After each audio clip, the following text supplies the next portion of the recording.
दिल्ली से लेकर पटना तक नीट सहित कई प्रतियोगी परीक्षा में हुई धांधली के खिलाफ छात्रों का आंदोलन जारी है और ऐसे में लगातार जो आंदोलन को रूप देखते हुए पुलिस के द्वारा लाठीचार्ज भी की जा रही है।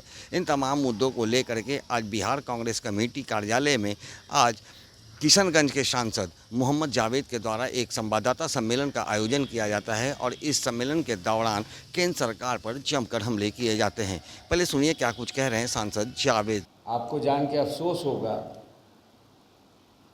कि मोदी सरकार जी के दौरान में पिछले 12 साल में लगभग 152 एग्ज़ामिनेशन कैंसिल हुए, जिसमें करोड़ों बच्चों को नुकसान झेलना पड़ा।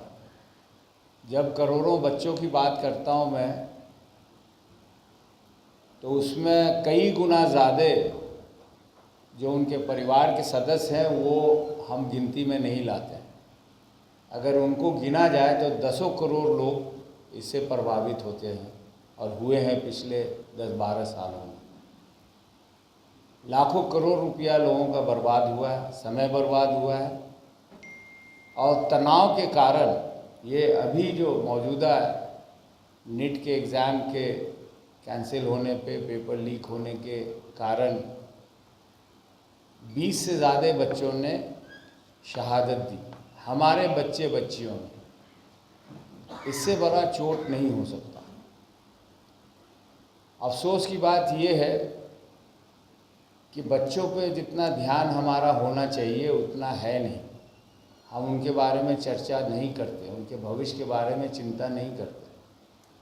लेकिन आपको बताते हुए मुझे बहुत अफसोस हो रहा है कि पिछले 10-12 साल में एक आंकड़ा है जिसमें बताया गया है कि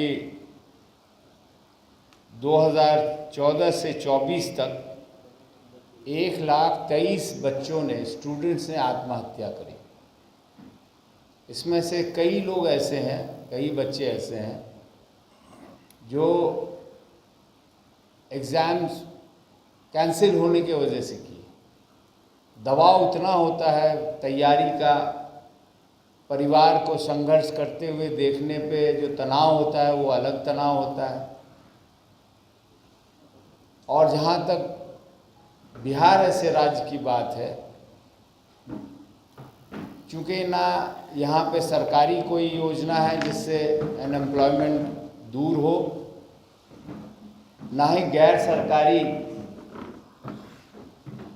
कोई रोज़गार का साधन है।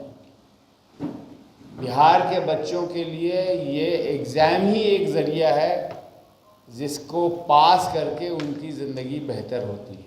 तो जैसा कि आपने सुना, इस घटना की उन्होंने निंदा की है और कहा है कि छात्र को बेरोजगार, युवाओं को बेरोजगार केंद्र सरकार के द्वारा किया जा रहा है। शिक्षा नीति में बदलाव लाने की बात की जा रही है। ये जो तमाम जो रणनीति है सरकार की, वो छात्र विरोधी है, युवा विरोधी है और ऐसे में उन्होंने धर्मेंद्र प्रधान के इस्तीफे के साथ ही छात्र से जो लाठीचार्ज जिन छात्रों पर किया गया है, युवाओं पर किया गया है, उन तमाम लोगों से सार्वजनिक रूप से प्रधानमंत्री से माफ़ी मांगने की भी बात की है और कहा है कि अगर प्रधानमंत्री इन तमाम मांगों को अगर वो नहीं मानते हैं तो आने वाले समय में ये आंदोलन और उग्र होगा और कांग्रेस भी इस आंदोलन में सम्मिलित रहेगी। सहयोगी आनंद के साथ Gyanendra Verma, AVI nation news, Patna.